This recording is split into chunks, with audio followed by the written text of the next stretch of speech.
Janine Gutierrez, So Blumang. Rumampa sa MOA Arena, kasama ba SI Jericho Rosales?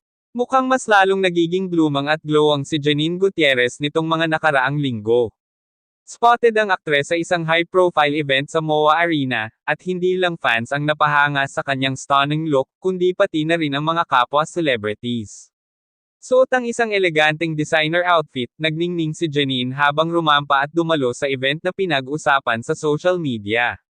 Maraming netizens ang nakapansin sa kanyang kakaibang glow, na tila inspired at masaya sa kanyang buhay ngayon. Isa sa mga pinakaabangang tanong ng netizens, kasama ba niya si Jericho Rosales sa event?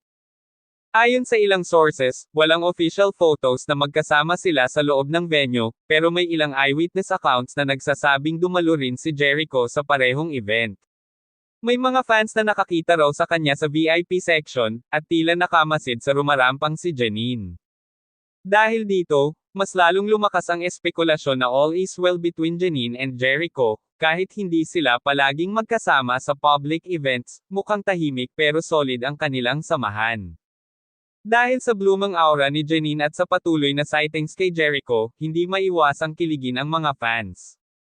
Iba talaga ang glow ni Janine. Mukhang inspired siya. Jericho, supportive boyfriend mode ba?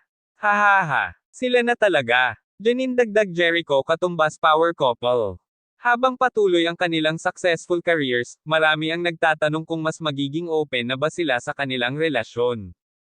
O baka naman mas gusto nilang itago muna ang kanilang love life. Ano sa tingin mo? Ready na bang umamin sina Janine at Jericho?